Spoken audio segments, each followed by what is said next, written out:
love it. This neighborhood is wonderful. Everyone kind of knows each other. Chelsea, a part of the greater Boston area, Suffolk County, Massachusetts. The smallest city in the entire state, but the second most densely populated, once withholding present-day Revere and Winthrop. Chelsea today, well, it's Chelsea. And me? Well, I'm Ryanstorm, and this is the city of Chelsea. But let's not get ahead of ourselves, okay?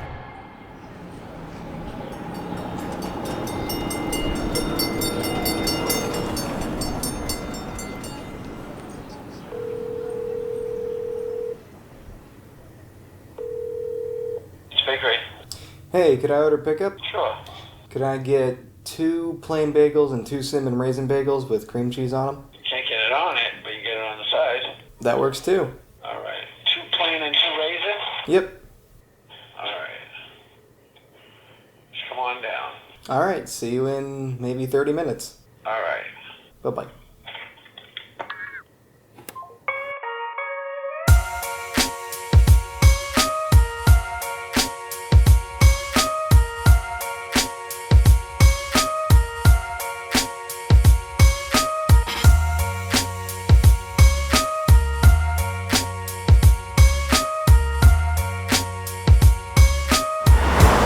Back in 1930, Chelsea had a population of Jewish immigrants that could be rivaled only by New York City, with over 60% of the city's population being of Jewish descent. Kate's Bagels is a direct result of this, being family-owned and operated since it originally opened in 1938. This right here is one of many places in the Commonwealth of Mass that could hold a candle to any old New York bagel. It also invented your grandma's favorite, the pizza bagel. It's a good amount of restaurants, different food.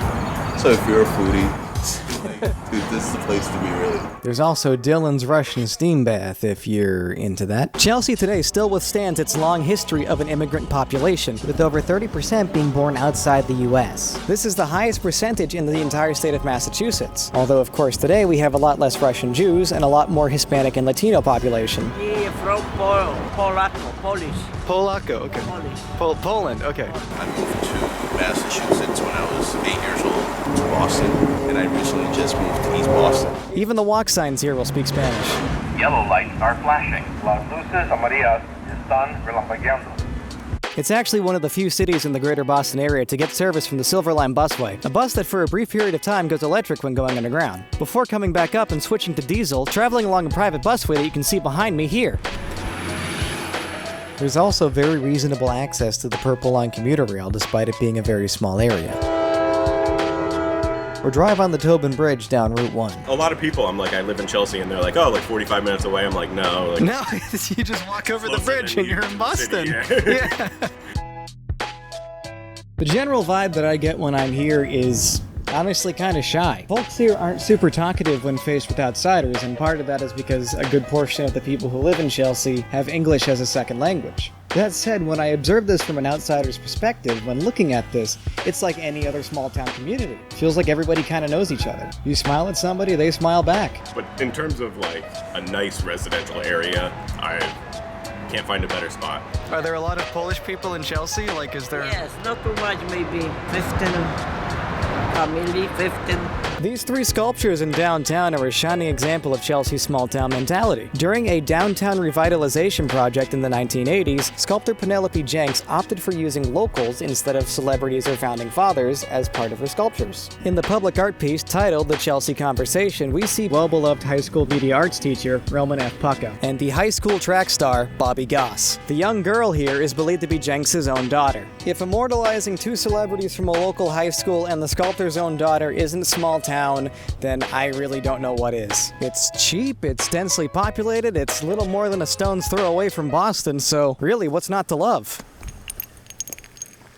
Littering, for one. Well, I mean, for one thing, the Tobin Bridge is pretty loud! And the city doesn't exactly have the best reputation for safety. In the past, Chelsea's industry was booming, home to many a factory, including the box factories, of which I'm standing in front of one right now.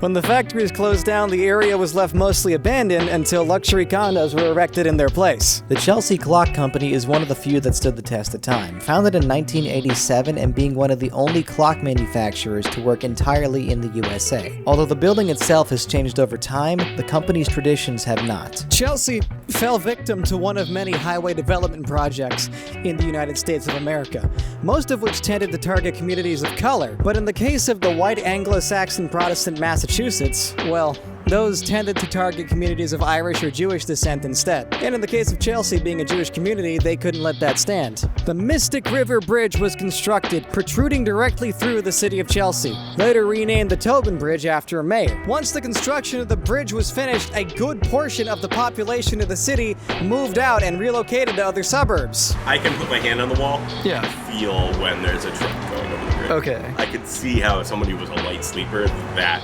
would maybe drive them crazy. Yeah. Chelsea's population density is honestly a part of its strength. But that being said, this bridge wasn't exactly the only thing that served to sever that tie.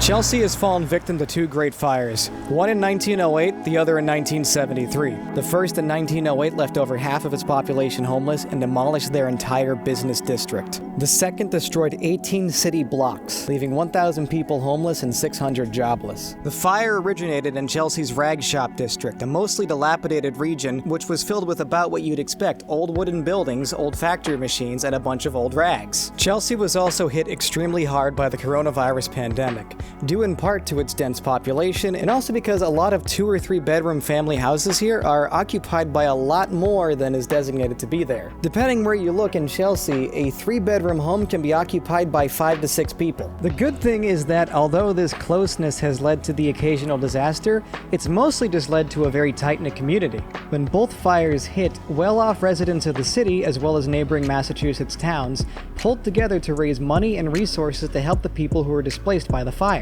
I mean, segregating a third of the city's population by tearing a gigantic bridge right through the center of it certainly did not help. Did I mention like a little under half of the city's population ended up moving out after that happened? By the 1990s, Chelsea had fallen on very, very hard times, having recently come out of a second Great Fire and losing most of its local employers by the 1960s. The city spiraled into a state of decay both socially and economically. One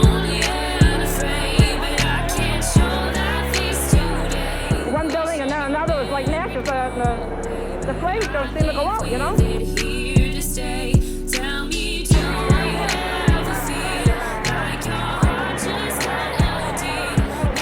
So we're just flirting with disaster here. It's a disaster waiting to happen. Or it's a disaster that just happened. 5 children just were killed. I am requesting that the city of Chelsea immediately be declared a federal disaster area. The city of Chelsea was swept by a fire yesterday, which consumed 18 city blocks, including 200 buildings. What about your money? We don't have any now. It's gone. You're bankrupt? I wouldn't say that, no, but the people don't want to go to Cambridge at Somerville. You know, they're old and they have friends and relatives in Chelsea. They have jobs in Chelsea. Some of them have been burnt out, and you know, they want to stay in Chelsea. Chelsea was placed into a position of receivership by the Commonwealth of Massachusetts, meaning an appointed administrator would run the city rather than elected officials. Although the city hall today is now run by Chelsea's people, the city itself still has no elected mayor, just an appointed official. Apparently people in Chelsea can't actually vote for their own like you can't vote for mayor. I know. How do you feel about that? Oh, okay. You don't mind it? Yeah. It is all right. Tom Ambrosino is his name. He, as far as the contact I've had with him, he's done a great job. Okay. I would prefer to elect my city officials. I don't like that idea. That goes against everything our country stands for, if you think about it. Yeah. I mean, our country was founded here, really, you know, think about it. I actually ran for city council last Oh, no way. round here. Yeah. So is that like a trial or something? Well, it's a trial that's been going on for almost 3 decades. Yeah, exactly. You know, I guess trials take a long time. Yeah. You know, like medical trials, you know, for medications and things Yeah. like that. Like a COVID-19 vaccination, for example. Yeah, that took a year. and that took a year. Do you feel like the people in charge currently are doing a decent job of running the city? Yeah, I mean, not too much speak English. I'm sorry. Chelsea is showing very clear and obvious signs of recovery, but the receivership status still goes on to this very day in 2021, over 3 decades. This church, are you close? So that's a Polish church right there? Yes, very, very nice. Close, no car, no nothing, no go church. She's no good. Yeah. No. So no one... No good. So this is no good even for walking? Like people can't really walk here? Yes, yeah. Oh. I don't know this. Condominium next year. During my second day of shooting, I happened upon a food drive at the Chelsea Community Center, being run by the Salvation Army. What shocked me more than anything was the sheer length of the line going to the food drive. All people who had fallen on hard times either because of a loss of jobs, a lack of employers, or a multitude of other things that could have put them in such a situation.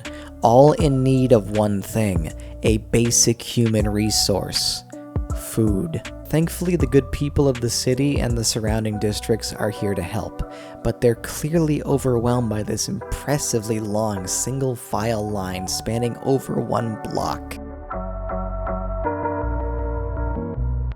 Chelsea's been on the up and up, putting a ton of money into its glorious parks, as well as public transit, infrastructure, revitalizing the old factory box district into condominiums, and restoring a lot of the more historic homes in downtown. If I haven't already, I want to once again commend Chelsea for its work on public parks. Port Park, which I'm standing in right now, was built out of an old truck and boat loading dock, and the end result is like a modern art masterpiece of meshing lush greenery with old restored machinery, with a waterfront view. Mary O'Malley Park, I think, outdoes it just due to the sheer size and spectacle of it. However, I don't think that should detract from the fact that Chelsea just has so many small, beautiful parks speckled all over the place in the city. So go out. The night's feeling nice when I'm high in the ride. Take the train to Canmore, wild in the night. You don't gotta worry, well I'll be alright. We'll be alright.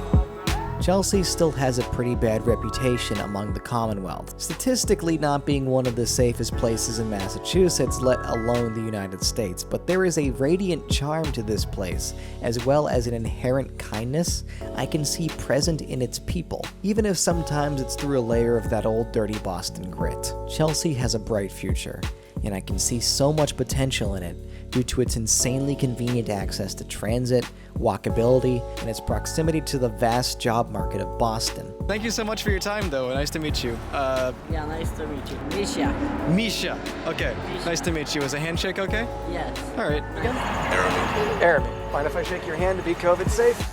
Inside. Thank you so much. I'm Ryan, by the way. Nice to meet you. Hi, I'm Jay. Hey, Jay. Very nice to meet you. Care about shaking hands or is COVID? No, I'm vaccinated. Switch my hands. Me too. Perfect. Wonderful. Hey, nice feeling nice when I'm high in the ride. Take the train to Canmore, wild in the night. You don't gotta worry, well I'll be alright. I believe in you, Chelsea. We'll be alright. Good luck out there, buddy.